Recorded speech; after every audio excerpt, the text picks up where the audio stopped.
ഇതേ ഹോമിയോപതി പഠിച്ച് ഹോമിയോപതി മനസ്സിലായിട്ടില്ല. അത് ഞാൻ പറഞ്ഞുതരാം എന്താന്നുള്ളത്. ഓക്കെ, ഏതായാലും അദ്ദേഹത്തെ ഒന്ന് മ്യൂട്ട് ചെയ്യും. ഇത് ബാക്കിയുള്ള ആളുകൾക്ക് സംസാരിക്കാൻ അവസരം തരുന്നില്ലെങ്കിൽ വലിയ പ്രശ്നമാണ്. ബേബിയുടെ ചോദിച്ചില്ലേ ഞാൻ ഉടനെ അങ്ങ് മാറ്റി കൊടുക്കാം.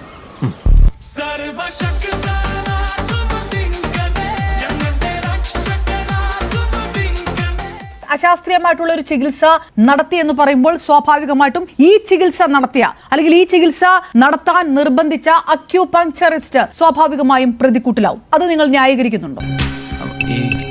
ഇതൊക്കെ വളരെ കോമൺ സെൻസ് ആയിട്ട് നമ്മൾ മനസ്സിലാക്കേണ്ട കാര്യമാണ്. 64 പേരാണ് മഞ്ഞപ്പിത്തം ബാധിച്ച് മരിച്ചിട്ടുള്ളത്. ഇത്രയും വലിയ സംഖ്യ മരിച്ചത് മുഴുവൻ ശാസ്ത്രീയ ചികിത്സ നൽകിയിട്ടാണ് എന്ന് വളരെ കൃത്യമായ കണക്ക് പുറത്തു വരുമ്പോൾ അവിടെ നമ്മൾ മനസ്സിലാക്കേണ്ട അടിസ്ഥാനപരമായ കുട്ടിയായാലും മുതിർന്നവരാരായാലും ഇവരൊക്കെ മരിക്കുന്നത് രോഗം കൊണ്ടല്ല സമയമായിട്ടാണ് എന്നാണ് പൊതുവെ മതവിശ്വാസികൾ മനസ്സിലാക്കി വരുന്നത്. അങ്ങനെ വരുമ്പോ ഞാൻ ഈ 64 പേര് മരിച്ചത് ശാസ്ത്രീയ ചികിത്സ കൊണ്ട് പിഴവാണെന്ന് ഞാൻ ഒരിക്കലും പറയില്ല. പക്ഷെ സമയമായി മരിച്ചു. ശാസ്ത്രീയ ചികിത്സ നൽകിയിരുന്നെങ്കിൽ ആ മരണം ഒഴിവാക്കാൻ കഴിയുമെന്ന അഭിപ്രായമാണ് ഇവിടുത്തെ വിഷയം. ഇത് വെറും വേസ്റ്റ്. അങ്ങനെയാണെങ്കിൽ 64 പേര് മരണം ഒഴിവാക്കാൻ സാധിക്കണമായിരുന്നു. അങ്ങനെ ഒഴിവാക്കാൻ സാധിച്ചിരുന്നെങ്കിൽ തീർച്ചയായും നിങ്ങൾ പറഞ്ഞ ന്യായമാണ്. നിങ്ങൾ എന്ത് വിവരക്കാനാണ് ഈ പറയുന്നത്? ഷുഹൈബ് റിയാലു, എനിക്ക് ആ ഒരു വരിയിൽ ഒരു പ്രശ്നമുണ്ട്. സമയമാകുമ്പോൾ എല്ലാവരും മരിക്കും. അതിപ്പോ ഏത് ചികിത്സ കിട്ടിയാലും ചികിത്സ കിട്ടിയില്ലെങ്കിലും മരിക്കും. അങ്ങനെയാണോ പറയുന്നത്? അപ്പൊ പിന്നെ അതനുസരിച്ച് മുന്നോട്ട് തീർച്ചയായും മരണം ഒഴിവാക്കാൻ ചികിത്സയുണ്ടോ? നിങ്ങൾ കാണിച്ചാൽ കഴിയോ? ഇന്ന് ചികിത്സ കൊണ്ട് മരണം ഒഴിവാക്കാൻ കഴിയോ? രാവിലെ പരസ്പരമൊന്നും ഇല്ലാത്ത ഓരോ വർത്തമാനം പറഞ്ഞുകൊണ്ട് ചികിത്സ നൽകിയില്ലെങ്കിലും സമയമാകുമ്പോൾ മരിക്കും എങ്കിൽ പിന്നെ ചികിത്സയുടെ ആവശ്യമില്ലല്ലോ. താങ്കളടക്കം ഈ അക്യൂപങ്ചർ ചികിത്സ പോലും നടത്തേണ്ട കാര്യമില്ല. അങ്ങനെ തന്നെ സമയമായില്ലെങ്കിൽ ആരും മരിക്കില്ലല്ലോ. ചികിത്സ എന്തിനാണ്? ചികിത്സ എന്തിനാണ്? ഒരു മനുഷ്യൻ അനുഭവിക്കുന്ന അസ്വസ്ഥതകൾ സുഖപ്പെടാൻ ചികിത്സ. മരണം ഒഴിവാക്കാൻ ചികിത്സ കൊണ്ട് സാധിക്കില്ല എന്നുള്ള സത്യം നമുക്കത് എങ്ങനെ ന്യായീകരിക്കാം? നമുക്കറിയാം മൈക്കിൾ ജാക്സൺ എത്രത്തോളം പണം ചെലവഴിച്ചുകൊണ്ട് മരണം ഒഴിവാക്കാൻ 150 കൊല്ലം ജീവിക്കാൻ ശ്രമിച്ച ലോക പ്രശസ്തനായ പേഴ്സണാലിറ്റിയാണ്. ചികിത്സ ലഭിക്കാത്തതിന്റെ കുഴപ്പം കൊണ്ടാണോ മൈക്കിൾ ജാക്സൺ മരണപ്പെട്ടത്?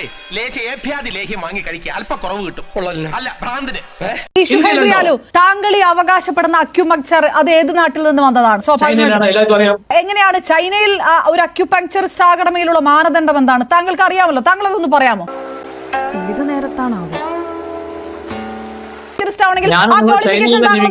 നമ്മൾ ഇന്ത്യയിൽ ജീവിക്കുന്നത്? ഇന്ത്യയിൽ ജീവിക്കുന്ന നമുക്ക് ഇന്ത്യൻ നിയമം വേറെയാണ്.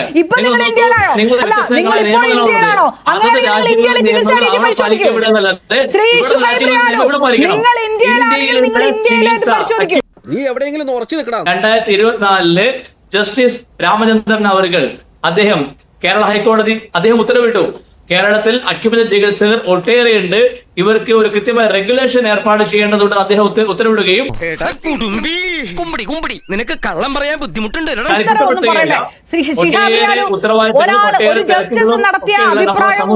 കൂട്ടിച്ചേർത്ത് പറയല്ലേ നാട്ടുകാർ തെറ്റിദ്ധരിക്കും. നാട്ടുകാരെ തെറ്റിദ്ധരിപ്പിക്കാൻ ഈ ഷോയിൽ ഞാൻ അനുവദിക്കില്ല.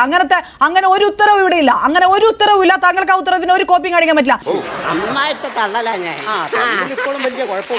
ക്വാളിഫിക്കേഷൻ കൃത്യമായിട്ട് വേണമെന്ന് ആരോഗ്യ ഹെൽത്ത് ഡിപ്പാർട്ട്മെന്റിന്റെ മെഡിക്കൽ കൗൺസിലിന്റെ ഉത്തരവുണ്ട്. ആ ക്വാളിഫിക്കേഷൻ എന്താണ്? ഇനി ഇന്ത്യയിലെ ക്വാളിഫിക്കേഷൻ എന്താണ്? MBBSന്റെ ക്വാളിഫിക്കേഷൻ നിർവചനമുണ്ട്. ഇതേപോലെ എന്റെ അമ്മയെ നാട്ടിച്ച് ഹോമിയോ, സിദ്ധോ, നാച്ചുറോപ്പതി എല്ലാ ചികിത്സ കൃത്യമായ അതത് കൗൺസിൽ കൃത്യമായ നിർദ്ദേശങ്ങളുണ്ട്. എങ്ങനെ താൻ ഇത് ഏത് ലോകത്താ? അതൊന്നും നടപ്പുള്ള കാര്യമല്ല. ഷിഹാബ് റിയാലും കാടടച്ച് വെടിവെച്ചാലൊന്നും കണ്ണടച്ചിരുട്ടാക്കിയാലൊന്നും അത് ഇരുട്ടാവില്ല. ഷിഹാബ് റിയാലും ശരി, താങ്കൾ അവിടെ ഞാൻ പറയാം. അതായത് എന്ത് പറഞ്ഞാലും ഞാൻ ചോദിക്കുന്ന ചോദ്യത്തിന് ഉത്തരമല്ല. താങ്കളുടെ കയ്യിൽ ഉത്തരമില്ല. ഒന്നില്ലെങ്കിൽ ചൈന അന്വേഷിക്കാൻ പറയും. ചൈനയുടെ കാര്യം ചോദിക്കുമ്പോൾ താങ്കൾ പറയും ഇന്ത്യയിൽ പരിശോധിക്കാൻ പറയും. ഇന്ത്യയിലെ കാര്യം പറയുമ്പോൾ താങ്കൾ പറയും ചൈനയിൽ പോകാൻ പറയും. താങ്കൾ ഉത്തരം പറയുന്നില്ല. ഷിഹാബ് റിയാലും താങ്കൾ ഉത്തരം പറഞ്ഞില്ല. എനിക്ക് ഒന്ന് പ്രേക്ഷകരോട് പറയൂ.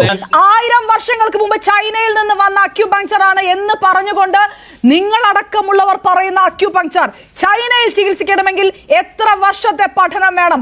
എത്ര ക്വാളിഫിക്കേഷൻ വേണം? എത്ര ലൈസൻസ് വേണം എന്നെങ്കിലും ഒന്ന് പറയൂ. ഒന്ന് പ്രേക്ഷകർ കേട്ടോട്ടെ. നോക്കൂ, നമ്മൾ ചൈനയിൽ ജീവിക്കുന്നവരല്ല. ചൈനയിലെ കറൻസിയോ പാലിക്കുന്നില്ല. അപ്പൊ നിങ്ങൾ ഇന്ത്യയിൽ പാലിക്കുന്നുണ്ടോ? നിങ്ങൾ ഇന്ത്യയിൽ അത് പാലിക്കുന്നുണ്ടോ?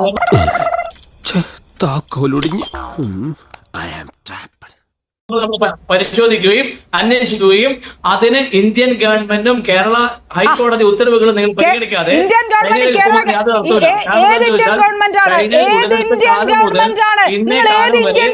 കാര്യമാണ് പറയുന്നത്.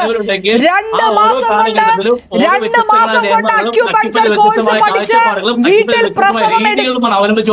ശ്രീ ശിഹാബ് റിയാലു അട്ടർ നോൺസെൻസ് ആണ്. Utter nonsense. ഇതൊരു അട്ടർ നോൺസെൻസ്. 2 മാസം കൊണ്ട് അക്യുപങ്ചർ കോഴ്സ് പഠിച്ചിട്ട് ചികിത്സിക്കാമെന്ന് ഏത് ഇന്ത്യൻ ഗവൺമെന്റ് ആണ് പറഞ്ഞിരിക്കുന്നത്? വെറുതെ വിഡിത്തം പറഞ്ഞ് നാട്ടുകാരെ പറ്റിക്കല്ലേ. എന്നെ ഹനുമാനിലായിരുന്നു എല്ലാരും വിളിച്ചിരുന്നത്. ഈ മോന്ത കണ്ടിട്ടാ ചാട്ടം കണ്ടിട്ട് ഏത് ഇന്ത്യൻ ഗവൺമെന്റ് ആണ്? ഏത് ഉത്തരവിനകത്താണുള്ളത്? ആഴ്ച കൊണ്ടോ 2 മാസം കൊണ്ടോ കേരളത്തിൽ ആരും അക്യുപഞ്ചർ പഠിപ്പിക്കുന്ന എനിക്ക് തോന്നുന്നില്ല. കേരളത്തിൽ നല്ല സ്റ്റാൻഡേർഡ് ആയിട്ടുള്ള എത്ര വർഷം പഠിക്കുന്നുണ്ട്? ഒട്ടേറെ അസോസിയേഷനുകളുണ്ട്. ഇവരൊക്കെ തന്നെ നമ്മള് കേരള ഗവൺമെന്റ് അല്ലെങ്കിൽ നമ്മുടെ ഹൈക്കോടതി ഉത്തരവ് അനുസരിച്ചിട്ടുള്ള കാലയളവിൽ കൃത്യമായ പഠനം നൽകിയത് കൊണ്ട് തന്നെയാണ്. നിങ്ങൾ എത്ര പഠിപ്പിച്ചാലും കപടശാസ്ത്രമാണ്. നമ്മുടെ ഹൈക്കോടതി ഉത്തരവ് അനുസരിച്ച് ഹൈക്കോടതി ഉത്തരവില്ല. അങ്ങനെ ഒരു ഉത്തരവില്ല. തെറ്റിദ്ധരിപ്പിക്കരുത്. അങ്ങനെ ഒരു ഉത്തരവില്ല. ശിഹാബ് റിയാലു അങ്ങനെ ഒരു ഉത്തരവില്ല. അതേത് ഉത്തരവാണ്? താങ്കളത് ഏത് ഉത്തരവ്? അങ്ങനെ ഒരു ഉത്തരവില്ല. ഹൈക്കോടതിയിൽ വന്നപ്പോൾ അങ്ങനെ ഒരു ഉത്തരവില്ല. ഉത്തരവിറക്കിയിട്ടുണ്ട്. താൻ എന്നെ കുത്തുവാള എടുപ്പിക്കാൻ വന്നാണോ? കാലം കുറച്ചാലും ഇപ്പൊ ശരിയാക്കാന്ന് ചിലച്ചോണ്ടിരുന്നാ പോരാ.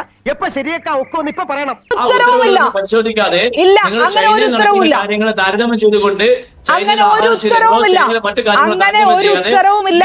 കൃത്യമായ ക്വാളിഫിക്കേഷൻ ഇല്ലാതെ അക്യുപങ്ചർ പ്രാക്ടീസ് ചെയ്യാൻ പാടില്ല എന്ന് ഇതുവരെ വന്ന മാറ്റങ്ങൾക്കനുസരിച്ചുള്ള മാറ്റങ്ങൾ ഇവിടെ വന്നിട്ടില്ല. ഒരുപക്ഷെ ഇന്ന് ഇവിടെ പഠിപ്പിക്കുന്ന ഒരു കാലാവധി ശരി, ഞാൻ തിരിച്ചു വരാം. എല്ലാ കൃത്യമായിട്ടുള്ള പോയിന്റുകളെ താങ്കൾ എന്തൊക്കെയോ പറഞ്ഞു മുന്നോട്ട് കൊണ്ട് ഇപ്പൊ താക്കോൽ അവിടെ ഉണ്ട്. മരുന്ന് അവിടെ വെച്ചേക്ക്.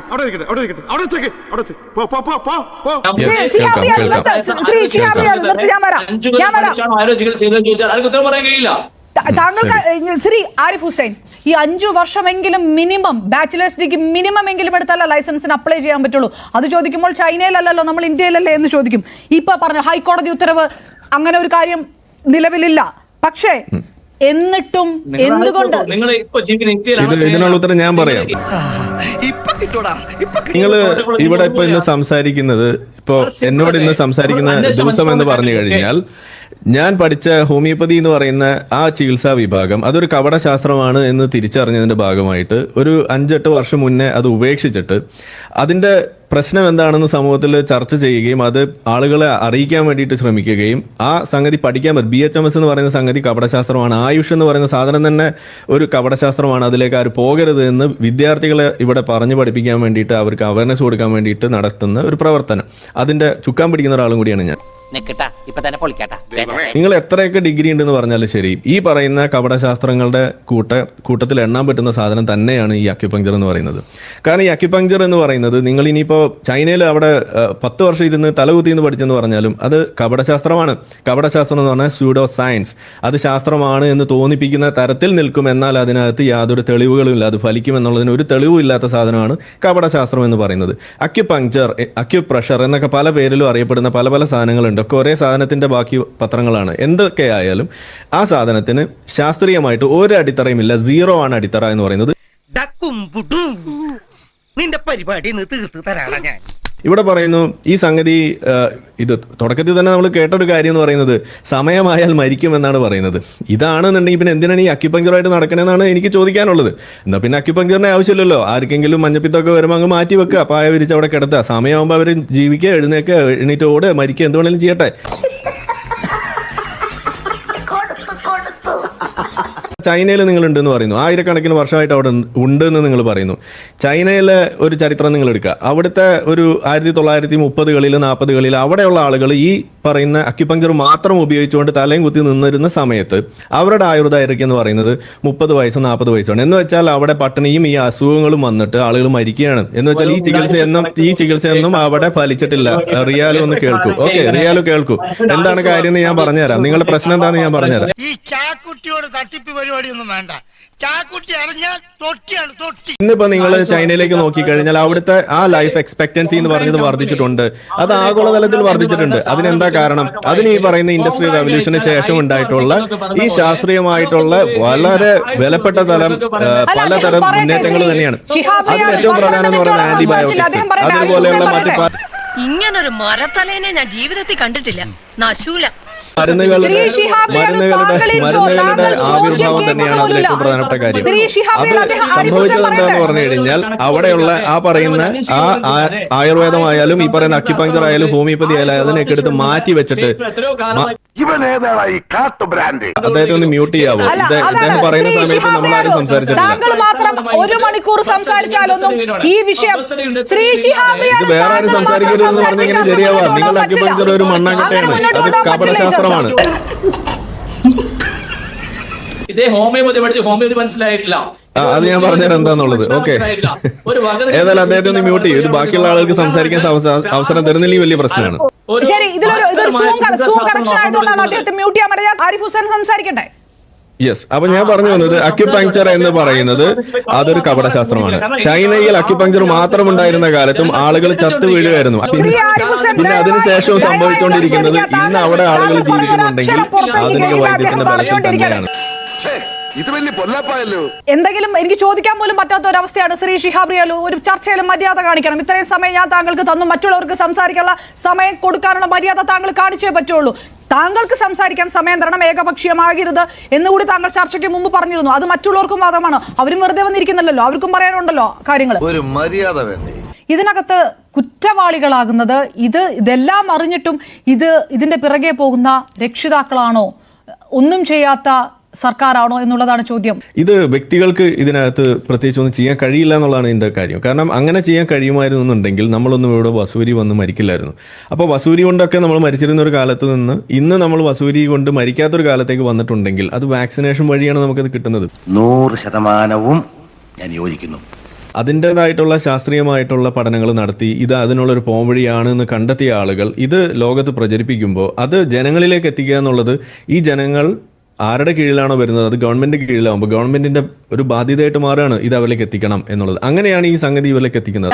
മുതലാളിയുടെ തലയിലാണല്ലോ വീഴുന്നത്. അതെ, പ്രതിമ എന്റെ കയ്യിൽ ഇരിക്കുന്നത് കൊണ്ടാണ്. ഭക്ഷണത്തിന്റെ കാര്യം, ഇപ്പൊ ഒരു കുട്ടി ജനിച്ചു വീഴുമ്പോൾ ആ കുട്ടിയുടെ ആ ജനന സമയത്തുള്ള അബ്ഗാർ സ്കോർ എടുക്കുന്നത് മുതൽ അവിടെ നിന്ന് അങ്ങോട്ട് പല കാര്യങ്ങളും നമ്മൾ നോക്കിയിട്ട് ആ കുട്ടിയുടെ ഓരോ ഇൻഡെക്സും നമ്മൾ മാർക്ക് ചെയ്തു പോകുന്നത് എന്തിനു വേണ്ടിയിട്ടാണ്? ഇത് നമ്മുടെ പദ്ധതികൾ ആസൂത്രണം ചെയ്യാൻ വേണ്ടിയിട്ടും കൂടിയാണ്. ഈ പറയുന്ന അംഗൻവാടികളായാലും മറ്റു പല മേഖലകളിൽ ഇത് ചെയ്തുകൊണ്ടിരിക്കുന്നത് അതിന് വേണ്ടിയിട്ടാണ്. അത് ശരിയാ. ഇവിടെ നമ്മൾ കാണുന്ന എന്താണ്? ഇതിനെയൊക്കെ നിരാകരിച്ചുകൊണ്ട് ഒരു കുട്ടി ജനിച്ചു വീണ് കഴിയുമ്പോൾ അത് നമ്മുടെയാണ് എന്ന് പറഞ്ഞുകൊണ്ട് ആ കുട്ടിക്ക് തേനും പാലും കൊടുത്ത് അതല്ലെങ്കിൽ വല്ല ഇതുപോലെ ഒട്ടകമൂത്രമൊക്കെ കൊടുത്ത് അല്ലെങ്കിൽ ഇതിനകത്ത് പറഞ്ഞിട്ടുണ്ട് എന്ന് പറയുന്ന സാധനം കൊടുത്തിട്ട് ആ കുട്ടിക്ക് കൊലയ്ക്ക് കൊടുക്കുന്നതാണ് നമ്മൾ കാണുന്നത്. അത് നീ എന്നെ ഇൻഡയറക്റ്റ് ആയിട്ട് കുത്തിയതല്ല, ഡയറക്റ്റ് ആയിട്ട് കുത്തിയതാ. ഇവിടെ മഞ്ഞപ്പിത്തം കൊണ്ട് മരിക്കുക എന്ന് പറയുമ്പോൾ ഇവിടെ പറഞ്ഞു 64 പേര് മരിക്കുന്നു, അവരൊക്കെ എങ്ങനെയാണ് മരിച്ചതെന്നൊക്കെയാണ് ചോദിക്കുന്നത്. അതെന്താ ചോദ്യം വരുന്നതെന്ന് പറഞ്ഞു കഴിഞ്ഞാൽ ഈ സംഗതിയെ കാണേണ്ടതിന്റെ ഒരു അടിസ്ഥാന ജ്ഞാനമില്ലാത്തതിന്റെ കുഴപ്പമാണ്. എന്റെ പൊന്നിയടത്തി ഇവളെ കൊണ്ട് ഇതൊന്നും ഉണ്ടാക്കിക്കല്ലേ, നമ്മൾ ജീവിതം മറുത്തു. ഈ പറയുന്ന പണ്ടുണ്ടായിരുന്ന സാധനത്തിൽ നിന്നൊക്കെ തന്നെയാണ് പലതും നമ്മൾ ഇന്ന് ആധുനിക വൈദ്യത്തിന്റെ തെളിവുകളോട് കൂടി അത് അപ്ലൈ ചെയ്യുന്നത്. ആ അപ്ലൈ ചെയ്യുന്ന സമയത്ത് അതിന്റെ സൈഡ് എഫക്ട്സ് കുറയ്ക്കുന്നു, അതിന്റെ എഫിക്കസി കൂട്ടുന്നു, ബെറ്റർ മോളിക്യൂൾസ് നമ്മൾ കണ്ടെത്താൻ വേണ്ടി ശ്രമിക്കുന്നു. അതൊരു ബേസ് ആയിട്ട് എടുത്തുകൊണ്ട് അതിന്റെ മുകളിലേക്ക് മറ്റു പുതിയ മോളിക്യൂൾസ് കണ്ടെത്തുന്നു. പക്ഷേ ഒറ്റയടിക്ക് ആൾട്ടർനേറ്റ് മെഡിസിനുകളെ പരിപൂർണമായിട്ടും നിരോധിക്കണം എന്നുള്ളൊരു നിലപാട് അത് നടക്കുമോ എന്നുള്ള അത് പ്രാക്ടിക്കലാണോ? അത് മറ്റു ലോകരാജ്യങ്ങളിൽ അത് നടപ്പാകുന്ന കാര്യമല്ല. അങ്ങനെ നടപ്പാക്കിയിട്ടുള്ള കാര്യമാണോ എന്ന് ചോദിച്ചാൽ ആണ്. അതിന്റെ വക്താവാണ് ഞാൻ എന്ന് വേണമെങ്കിൽ പറയാം. കാരണം ഇടപെടരുത്. ഇത് താങ്കൾ പറയുന്നത് അതിനെ ഓപ്പോസിറ്റ് ആയിട്ടുള്ള വാദമല്ല, അത് വേറെന്തോ ആണ്. എനിക്ക് ഭ്രാന്തായി പോയതാണ്, അത് നാട്ടുകാർക്ക് മൊത്തം ഭ്രാന്തായ. അക്യുപങ്ചർ സയൻസ് അസോസിയേഷൻ നിങ്ങൾ തമ്മിൽ വല്ല ബന്ധമുണ്ടോ? ആൾക്കാരെണ്ണം ക്രമമായി വർദ്ധിച്ചുകൊണ്ടിരിക്കുന്നു. ശ്രീ ഷുഹൈബ് റിയാലു രംഗബോധമില്ലാത്ത കോമാളി നിന്നെ ഞാൻ അക്യുപങ്ചർ സയൻസ് അസോസിയേഷനും നിങ്ങളും തമ്മിൽ ബന്ധമുണ്ടോ? അക്യുപങ്ചർ ചികിത്സ ഉപയോഗപ്പെടുന്നുണ്ട് എന്ന് പറയുമ്പോൾ ഞാൻ ചോദിക്കുന്ന ഒരു കാര്യം കേൾക്കുന്നില്ല. അക്യുപങ്ചർ സയൻസ് അസോസിയേഷനുമായിട്ട് നിങ്ങൾക്ക് ബന്ധമില്ലാത്തത് എന്തുകൊണ്ടാണ്? ചോദിച്ചിട്ട് ഒരു കാര്യമില്ല, പുള്ളി വേറെ എന്തൊക്കെ പറഞ്ഞുകൊണ്ടിരിക്കുകയാണ്. അത്ര വലിയ ബന്ധങ്ങളിലേക്ക് പോണോ ശിവൻകുട്ടി? റേഷൻ കട മറന്ന് മണ്ണെന്ന് വാങ്ങണോ? അക്യുപങ്ചർ സയൻസ് അസോസിയേഷൻ ഈ അദ്ദേഹം പറയുന്ന ഈ അസോസിയേഷൻ അംഗീകരിക്കുന്ന പോലുമില്ല. ഞാൻ ശരിയാക്കി തരാം. ഒരു സൂചി എടുത്തപ്പോ ഞാൻ ശരിയാക്കി തരാം. എനിക്ക് തോന്നുന്നു അദ്ദേഹം ഒരു ചികിത്സയ്ക്ക് അപ്പുറത്തേക്ക് കുറച്ചുകൂടെ പ്രഭാഷണം കൊണ്ട് ചികിത്സിക്കുന്ന ഒരു തരത്തിലാണ്. അത് അക്യുപങ്ചർ അല്ല ശ്രീ ഷുഹൈബ് റിയാദ്. മാവനെ കൊണ്ട് അതിനൊന്നും ആവൂലെന്നേ. സർവശക്തി